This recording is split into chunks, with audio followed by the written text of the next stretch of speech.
walafiat ya. Nah anak-anak, pada masa pandemi pada saat sekarang ini, di mana virus masih berada di sekitar kita, sehingga ibu harapkan kepada anak-anak ibu semua untuk tetap menjaga kesehatan dan mematuhi protokol kesehatan dengan menggunakan masker, menjaga jarak, dan sering-sering mencuci tangan ya. Nah anak-anak, sebelum kita memulai pembelajaran kita pada hari ini, alangkah baiknya kita berdoa terlebih dahulu. Berdoa dimulai. Berdoa selesai. Nah anak-anak, sebelum menonton video pembelajaran ini, terlebih dahulu mengabsen di grup WhatsApp ya, dengan menyebutkan nama lengkap, dan yang tidak absen ibu anggap tidak hadir ya. Nah anak-anak, pada pertemuan minggu ini kita akan membahas mengenai materi fotosintesis, di mana pada pertemuan minggu lalu kita sudah membahas materi makanan sebagai sumber energi. Apakah masih ada yang ingat apa sajakah zat makanan yang termasuk dalam sumber energi? Ya, ada karbohidrat, ada protein, dan lemak. Nah, manusia mendapatkan nutrisinya dengan memakan makanan yang mengandung karbohidrat, lemak, ataupun protein. Nah, bagaimanakah dengan tumbuhan? Bagaimanakah tumbuhan mendapatkan nutrisinya? Tumbuhan juga termasuk makhluk hidup yang memerlukan nutrisi untuk pertumbuhan dan perkembangannya. Tumbuhan termasuk organisme autotrof, di mana organisme autotrof ini bisa membuat makanannya sendiri dengan mengubah senyawa anorganik menjadi senyawa organik. Nah, bagaimanakah cara tumbuhan menghasilkan makanannya sendiri atau membuat makanannya sendiri? Yaitu dengan cara melakukan fotosintesis. Nah anak-anak, selanjutnya silakan perhatikan gambar berikut ini. Nah, gambar apakah itu? Ya, itu adalah gambar seseorang yang sedang duduk di bawah pohon. Nah, apakah anak-anak ibu semua pernah duduk di bawah pohon atau berada di bawah pepohonan? Nah, apakah yang kalian rasakan? Terasa sejuk bukan? Nah, itu dikarenakan di bawah pepohonan itu memiliki banyak oksigen. Nah, dari manakah oksigen ini berasal? Tentunya oksigen ini berasal dari tumbuhan yang berada di daerah tersebut. Nah, jadi tumbuhan melakukan proses fotosintesis dan mengeluarkan oksigen yang sangat bermanfaat bagi makhluk hidup lainnya untuk bernafas. Nah, kemudian bagaimanakah proses fotosintesis itu? Nah, di pertemuan kali ini kita akan membahasnya ya. Nah, sebelumnya adapun tujuan pembelajaran kita pada hari ini adalah yang pertama, menjelaskan perubahan energi yang terjadi pada peristiwa fotosintesis setelah membaca bahan ajar. Yang kedua, menguraikan faktor-faktor yang mempengaruhi peristiwa fotosintesis setelah menonton video pembelajaran. Yang ketiga, melakukan percobaan sederhana fotosintesis melalui uji in-house setelah melihat demonstrasi dari guru. Selanjutnya, menyajikan hasil percobaan sederhana fotosintesis setelah melakukan pengamatan. Nah anak-anak, selanjutnya silakan amati video berikut ini. Lebih dari setengah daratan Indonesia yang sangat luas adalah hutan, yang terdiri dari pepohonan dan tumbuhan. Ini menjadikan Indonesia sebagai negara yang memiliki hutan terluas ketiga di dunia setelah Amazon dan Kongo. Karena itulah, Indonesia dijuluki sebagai salah satu paru-paru dunia karena luasnya hutan menunjang kehidupan manusia di bumi. Nah, di mana tumbuhan dapat menghasilkan oksigen yang bermanfaat bagi makhluk hidup lainnya untuk bernafas. Tumbuhan tidak dapat makan seperti manusia. Mereka tidak mempunyai sistem pencernaan, bahkan tidak memiliki mulut. Tumbuhan bisa membuat makanannya sendiri dan mendapatkan energi langsung dari lingkungan sekitarnya. Seluruh tumbuhan membutuhkan 4 hal untuk membuat makanan, yaitu air, karbon dioksida, cahaya matahari, dan klorofil. Air masuk melalui akar, diserap oleh akar, kemudian mengalir ke batang dan daun. Berdasarkan video tersebut, apa sajakah yang dibutuhkan dalam proses fotosintesis?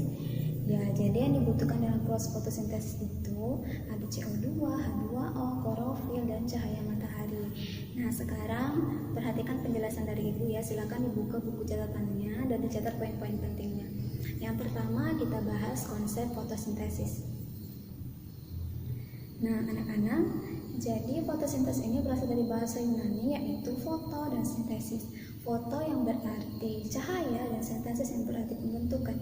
Nah, kemudian apakah yang dimaksud dengan fotosintesis? Nah, fotosintesis merupakan peristiwa pembentukan zat organik atau glukosa dari zat anorganik yang berupa H2O dan CO2 dengan memerlukan atau memanfaatkan cahaya matahari. Nah, peristiwa fotosintesis ini hanya terjadi pada organisme yang memiliki klorofil. Apa saja organisme yang memiliki klorofil? Yaitu seperti tumbuh-tumbuhan dan beberapa jenis bakteri dan beberapa jenis alga. Nah, selanjutnya kita akan membahas mengenai proses fotosintesis. Nah, sekarang kita akan membahas mengenai proses fotosintesis. Nah, perhatikan gambar tumbuhan di depan ini. Nah, jadi anak-anak, apa sajakah yang menjadi bagian dari tumbuhan? Nah, jadi bagian dari tumbuhan itu ada akar, batang, dan daun. Nah, dari seluruh bagian tumbuhan ini memiliki fungsi dalam proses fotosintesis. Yang pertama, akar. Akar akan menyerap H2O. H2O atau air akan diserap oleh akar. Kemudian di akar ini memiliki berkas pengangkut yang akan mengalirkan air ke bagian tanaman lainnya. Nah, di batang, pada batang ini akan mengalirkan air dari akar menuju daun. Nah, selanjutnya di daun inilah terjadi proses fotosintesis. Nah, pada daun ini memiliki klorofil, di mana klorofil akan menyerap energi cahaya matahari dan dirubah menjadi energi kimia.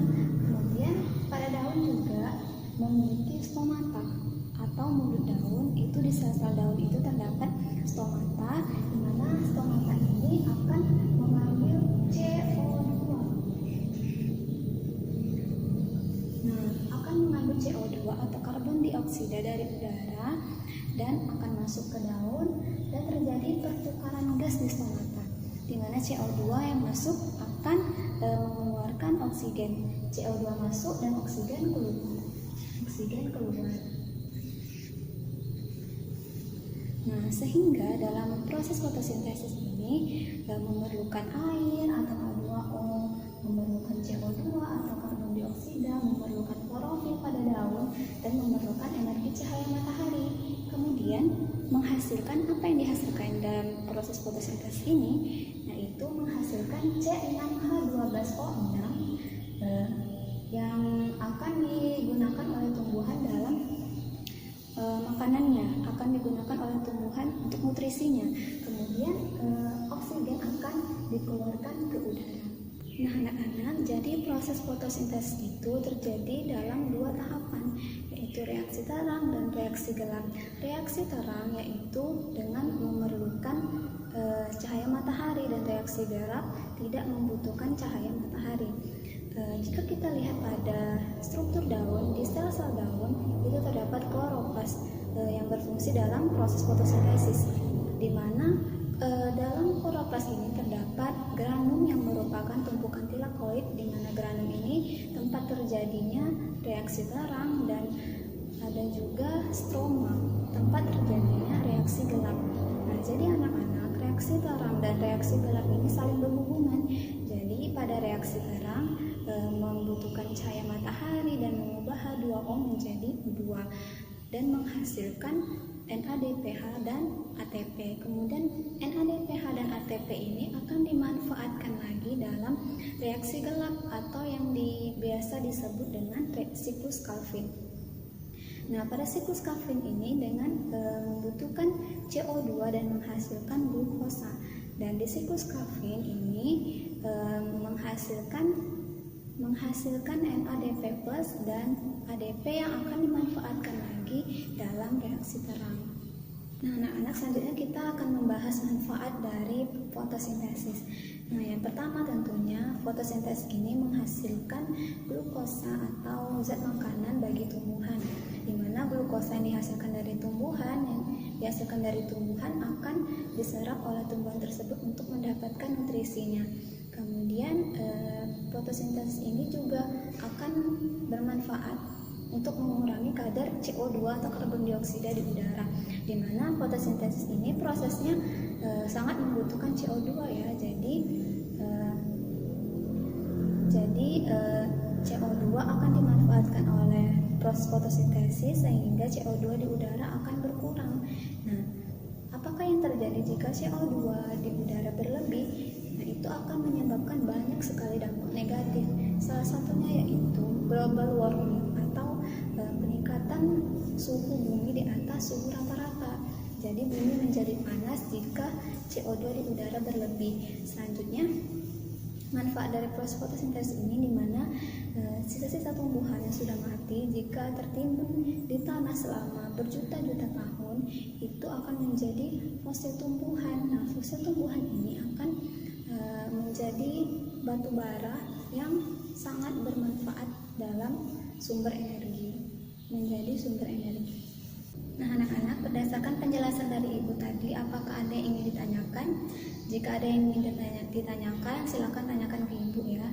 Nah, silakan kalian semua membuat pertanyaan, mengidentifikasi pertanyaan apa saja yang tidak kalian pahami, dan pertanyaan dicatat. Kemudian setelah menonton video pembelajaran ini, silakan tanyakan di grup WhatsApp.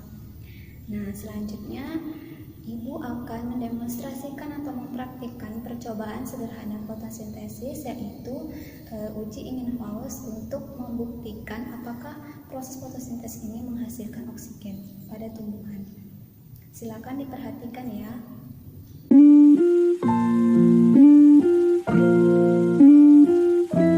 Nah, baik anak-anak, di sini Ibu akan mempraktikkan percobaan sederhana fotosintesis untuk membuktikan apakah tumbuhan menghasilkan oksigen. Nah, di sini sudah ada 2 buah botol plastik. Kemudian ada 2 buah daun jambu biji dan air. Nah, langkah pertama yang kita lakukan adalah dengan memasukkan air ke dalam botol.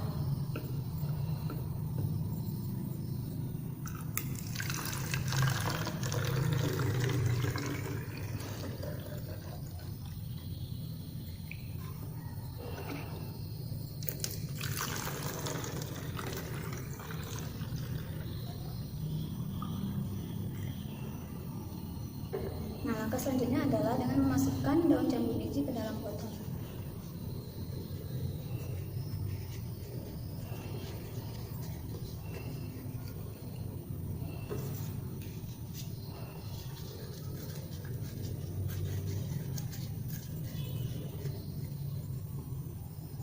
Nah, selanjutnya tutup botol dengan rapat-rapat.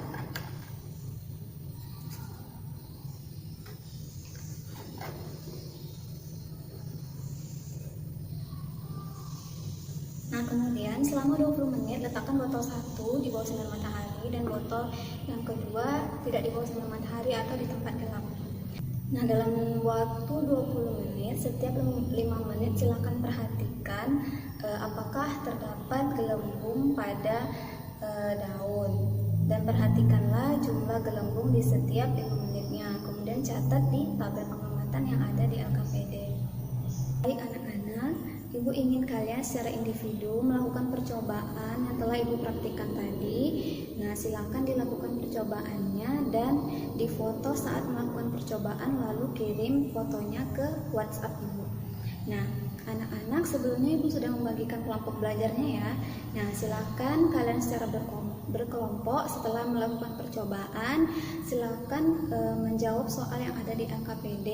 LKPD-nya sudah Ibu kirim di grup WhatsApp, dan silakan jawab dengan anggota kelompoknya, dan jika ada yang tidak dipahami tanyakan ke Ibu.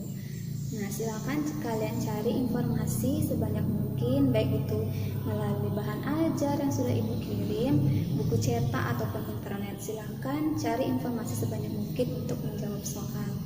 Nah, anak-anak, Ibu akan memberi waktu selama 20 menit untuk kalian menjawab soal LKPD. Dan sekali lagi, jika ada yang yang ingin ditanyakan, silakan tanyakan ke Ibu. Nah, anak-anak, setelah kalian menjawab soal yang ada di LKPD, silakan semua kelompok menjawab pertanyaan ya. Nah, jadi pertanyaan nomor 1 dijawab oleh kelompok 5, pertanyaan nomor 2 dijawab oleh kelompok 4, pertanyaan nomor 3 dijawab oleh kelompok 3, pertanyaan nomor 4 dijawab oleh kelompok 2 dan pertanyaan nomor 5 yaitu kesimpulan dijawab oleh kelompok 1. Nah, anak-anak silakan jawab masing-masing kelompok di grup WhatsApp. Silakan jawab berdasarkan nomor yang telah Ibu sebutkan tadi. Nah, baik anak-anak, selanjutnya Ibu akan membahas jawaban untuk soal yang ada di LKPD. Yang pertama, kita bahas hasil pengamatan. Untuk botol 1 yaitu di bawah sinar matahari, itu bagaimana yang di botol 1? Nah, yang di botol 1 ini di bawah sinar matahari itu gelembungnya semakin lama akan semakin banyak. Sementara di botol yang kedua tidak di bawah sinar matahari atau di tempat gelap, itu tidak ada gelembung, atau kalau ada pun gelembungnya itu hanya sedikit. Kemudian untuk pertanyaan nomor 1, apakah terdapat gelembung pada botol 1? Berikan alasan. Nah, pada botol 1 itu terdapat gelembung. Alasannya mengapa terdapat gelembung? Dikarenakan pada botol 1 itu perlakuannya di bawah sinar matahari. Nah, di mana sinar matahari ini atau cahaya matahari ini bermanfaat dalam proses fotosintesis, di mana proses fotosintesis membutuhkan cahaya matahari dan klorofil akan menyerap energi cahaya matahari untuk mengubahnya menjadi energi kimia dan berfotosintesis menghasilkan oksigen. Nah, gelembung udara tersebut ialah oksigen. Jadi, tumbuhan itu menghasilkan oksigen. Nah, anak-anak, selanjutnya kita akan membahas jawaban soal untuk nomor 2. Nah, yang mana soalnya ialah apakah terdapat gelembung udara pada botol yang kedua? Berikan alasan. Nah, pada botol yang kedua ini tidak terdapat gelembung udara. Mengapa? Karena pada botol yang kedua ini tidak di bawah sinar matahari, sehingga tidak terjadi proses fotosintesis dan tidak menghasilkan oksigen. Tumbuhan tidak menghasilkan oksigen. Kemudian tidak muncullah gelembung udara tersebut. Nah, anak-anak, selanjutnya untuk pertanyaan nomor 3, apa sajakah yang mempengaruhi proses fotosintesis? Tuliskan reaksi fotosintesis. Nah, jadi yang mempengaruhi proses fotosintesis ini dapat kita lihat dari reaksi fotosintesis itu sendiri. Nah, jadi reaksi fotosintesis ada 6CO2 atau karbon dioksida ditambah 6H2O dengan bantuan cahaya matahari dan klorofil menghasilkan C6H12O6 ditambah 6O2. Jadi yang mempengaruhi proses fotosintesis ialah cahaya matahari, klorofil atau zat hijau daun, kemudian karbon dioksida dan air. Kemudian selanjutnya pertanyaan nomor 4, apakah fungsi air pada percobaan tersebut? Nah, apakah fungsi air dalam peristiwa fotosintesis? Nah, jadi air atau H2O di sini sangat berperan penting dalam proses fotosintesis, di mana molekul air atau H2O akan dipecah menjadi hidrogen dan oksigen, kemudian oksigen akan dikeluarkan oleh tumbuhan ke udara, kemudian oksigen akan dimanfaatkan lagi oleh makhluk hidup untuk bernafas. Selanjutnya kesimpulan. Nah, adapun kesimpulan dari percobaan yang telah kita lakukan ialah yang pertama, tumbuhan itu melakukan proses fotosintesis dan mengeluarkan oksigen. Kemudian yang kedua, proses fotosintesis dapat dipengaruhi oleh cahaya matahari, klorofil, kemudian karbon dioksida dan air. Kemudian reaksi fotosintesis ialah 6CO2 ditambah 6H2O dengan bantuan cahaya matahari dan klorofil menghasilkan C6H12O6 atau glukosa dan oksigen atau 6O2. Selanjutnya Ibu akan menyimpulkan pembelajaran kita pada hari ini, yaitu yang pertama, fotosintesis ini merupakan bagian dari metabolisme, yaitu anabolisme, di mana anabolisme ini ialah proses pembentukan senyawa anorganik menjadi senyawa organik, di mana senyawa anorganiknya yaitu CO2 dan H2O menjadi senyawa organik yaitu gula atau glukosa dengan bantuan cahaya matahari atau energi cahaya matahari. Kemudian perubahan energi pada fotosintesis ini ialah perubahan energi cahaya matahari menjadi energi kimia, yaitu energi kimianya berupa apa? Yaitu berupa glukosa atau gula yang merupakan makanan bagi tumbuhan. Kemudian proses fotosintesis terbagi menjadi dua tahapan, yaitu reaksi terang dan reaksi gelap, di mana reaksi terang berlangsung pada saat siang hari, yaitu dengan menggunakan cahaya matahari, dan reaksi gelap berlangsung pada saat malam hari atau tidak memerlukan cahaya matahari. Kemudian selanjutnya proses fotosintesis ini dipengaruhi oleh cahaya matahari, klorofil, karbon dioksida, dan air atau H2O. Anak, selanjutnya kita akan melaksanakan poster. Silakan kalian semua mengeluarkan kertas 1 lembar dan menjawab soal yang ibu berikan. Berikut adalah soalnya, yaitu 5 soal objektif. Nah, anak-anak, untuk selanjutnya, untuk tugas di rumah dan diantar pada minggu depan, nah tugasnya ialah secara individu kalian membuat poster mengenai perbedaan antara fotosintesis dan respirasi. Silahkan dibuat posternya semenarik mungkin dan sekreatif mungkin. Nah, anak-anak, sekian dulu pembelajaran kita pada hari ini. Apabila ada yang salah, ibu mohon dimaafkan. Nah, ibu akhiri wabillahi taufiq wal hidayah. Wassalamualaikum